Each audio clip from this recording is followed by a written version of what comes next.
In the end, Dominguez never showed last night. Could he have gotten caught up in some kind of trouble along the way? Panic thoughts ran through my mind, even though I knew the chances of anything like them actually happening were slim. No matter what kind of battlefield it was, even surrounded by enemies on all sides, he would appear calm as you please with that innocent expression on his face. So, what was with this lack of news? Could he be doing it just to annoy me? Either way, it can't be helped right now, nor can I just sit idly by and wait. It looks like Templeton has gone off somewhere, too. Holding my still throbbing head, I got dressed and went downstairs. Oh, it's you. You're looking better already. She said it casually as she handed me a glass of vegetable juice, which I downed instantly. Was this an apology for last night? I'd like to go for a late breakfast, but my financial situation won't allow for it. Enduring my aching head, I talked to the proprietress. Thanks. What happened to those two guys anyway? You mean Victor and Flick? They screwed something up, and a friend of theirs got tossed in jail because of it. They left to set things straight. Why, are you out for revenge? Whoa now, don't say such dangerous things. Alright. Well, they're not bad guys. They send their apologies. I'll introduce you when they come back. But despite the trouble, at least you're finally in Muse. As there is nothing else to do, why don't you go do some sightseeing? I'd like to clean the rooms in the meantime. I guess I'll do that then. It had been my intention to find out more about those two, but the proprietress had seen through me with startling alacrity, so I quickly made my exit. She was no ordinary proprietress, it seems. That would be the truth. Although they say Johnston Hill is closed to the public, it can't hurt to just take a look around. The streets of Muse were as crowded as ever. Protected by Muse's towering walls, the citizens seemed unperturbed by the threat of an invasion by the Highland Army. Even if there was a considerable difference in military strength, Muse would certainly be able to hold its own. It also seemed as if quite a number of people have come to Muse seeking refuge. Highland's army was surely aware of this as well. If they've come to attack, there's no doubt it's the work of the mad prince Luca Blight. The gutless King Ageris would never have even thought of something like that. Luca Blight was a man of resounding military prowess, and his strategies were first class. His unrelenting charges were designed to trick his foes into thinking he was all brawn and no brains. How long would it be to take for the leaders of the Allied forces to notice? Well, it has nothing to do with me. Right now, my mission is to find out more about the true runes. So, where should I go? Let's see.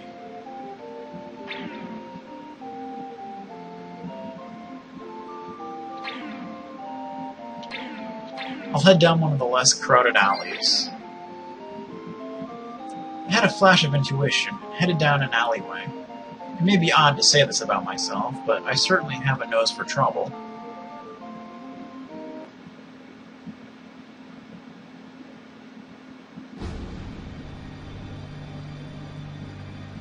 I walked for a while. Nothing happened. Had my intuition failed me?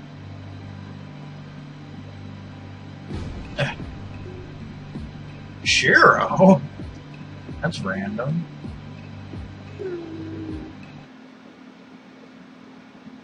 Suddenly, a huge white dog appeared before me. No, perhaps it's a wolf. There you go. It looked friendly enough, but what was a wolf doing down an alley in the middle of a city in the first place? As if it could sense my confusion, the wolf gave me an innocent look, and then sprinted away.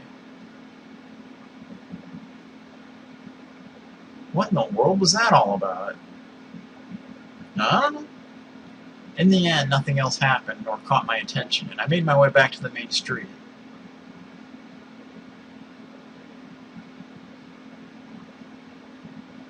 After I had been walking along the street for some time, I saw a little girl who seemed to be looking for something.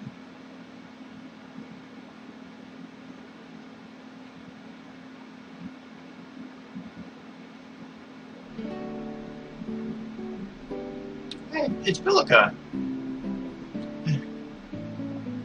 What's the matter? Are you lost?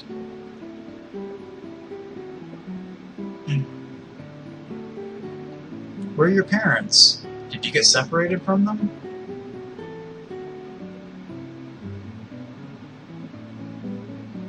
It was a girl who looked 5 or 6 years old. It was very strange. Though she didn't say a single word or even nod, it was as if that faint trembling of her body said everything on her mind. No, it was her eyes. I know what it takes to have eyes like that, what you must see. For her to have eyes like that. You're... Sorry. I'd instinctively reached out my hand to her, and she'd flinched, frightened. My hands were tools made for killing. They weren't fit to comfort a child.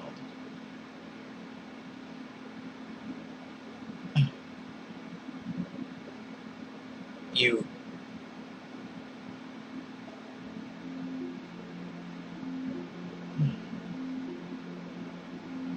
I see. You're a strong child. You're still capable of showing kindness to others. If only I could have been as strong as you, then Julie wouldn't have...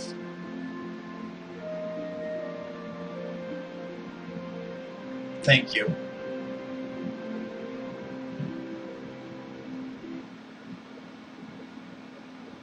Ah! Pilika! Huh? Whoa!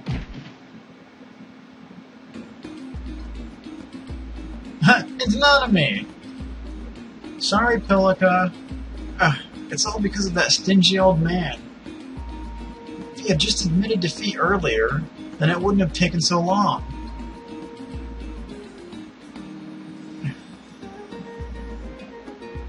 Hey. Well, let's head back. We're already late. Joey's probably worried sick, huh?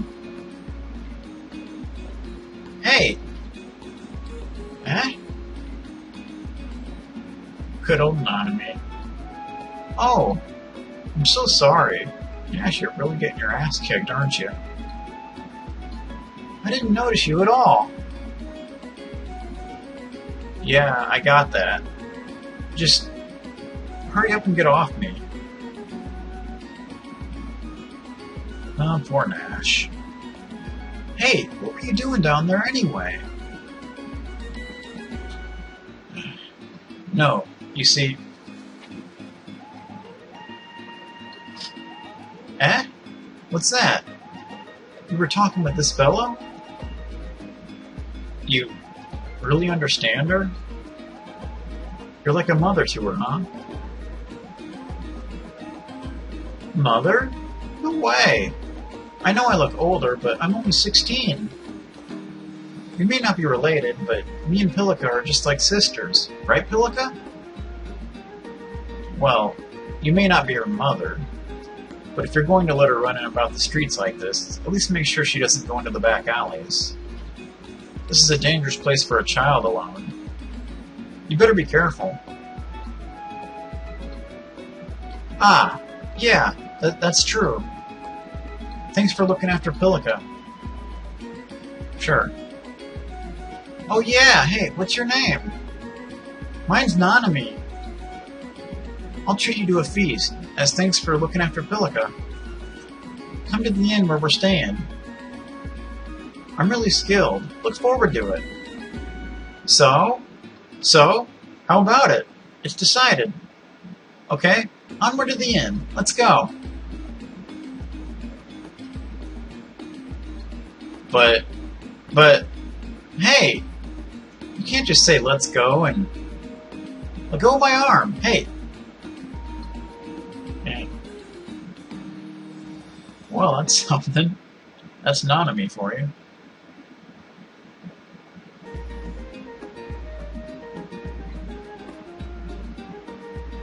Oh, you're back already, Mr. Nash. Oh? And you're with Nanami and Pilika? Yeah. This guy was nice to Pilika, so as thanks, I want to throw a feast in his honor. You'll let me use the kitchen, right, Leona? Eh? I don't mind, but are you really going to thank Mr. Nash here with your cooking? So you're called Mr. Nash. Well, Mr. Nash, the food will be ready in just a minute, so hold tight. I'll whip you up a bowl of Chachacha's papa. Oh, okay. Alright, I look forward to it. She's gonna treat you, huh?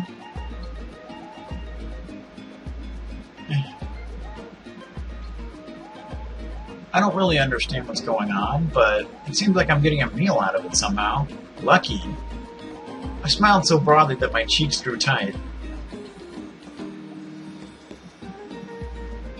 Thanks for waiting. Here it is, Nanami's special beef stew. Hurry, before it gets cold. It does look good. Wow, done already? That sure was fast.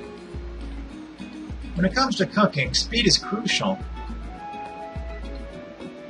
As she spoke, Nanami dished a generous helping of soup out into a bowl, and then handed it to me, smiling sweetly. Well, hurry and give it a try.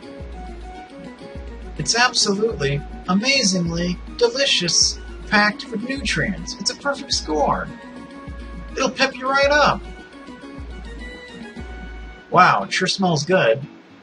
Okay, I'll take you at your word. Just as I brought the spoon to my lips, my eyes met those of the proprietress, who was watching us with an intense look on her face. It couldn't be.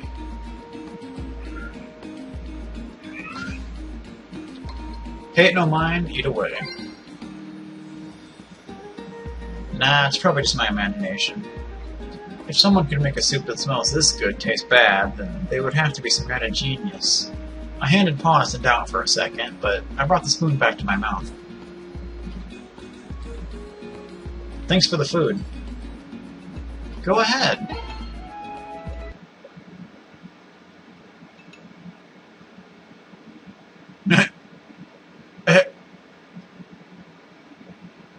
Is that a Nita in the background?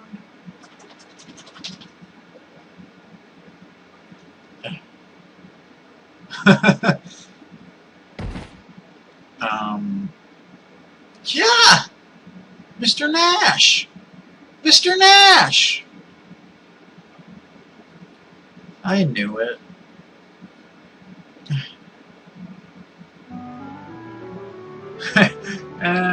Yeah.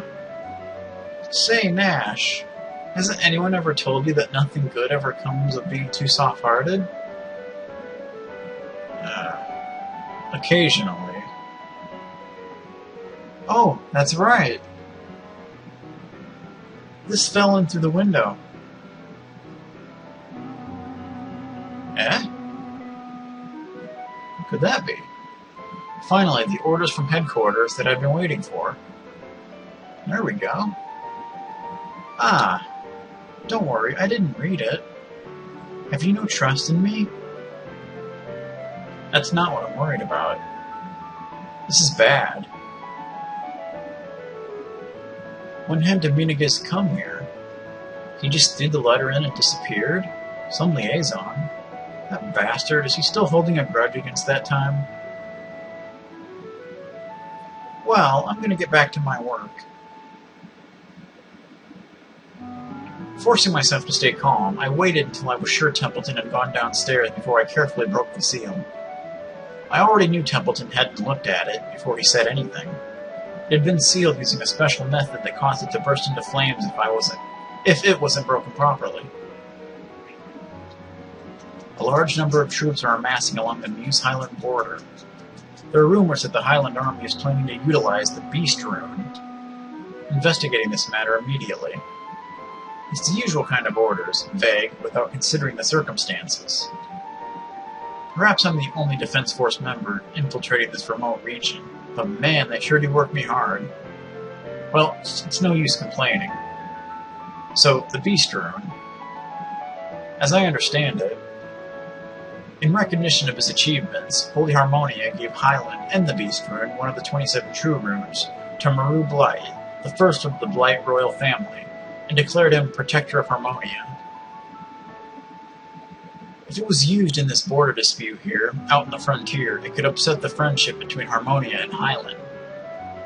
Normally, this would seem like a job for the regular army, but instead the orders have been passed on to me. If the information was wrong, and the info about a Harmonian spy was leaked to Hyland, stuff like mobilizing the Frontier Force mercenaries, am I being used as cannon fodder? Well, that's the line of work I'm in, I guess. Huh? Eh? No way. That's it? They didn't include any funds? Oh, great.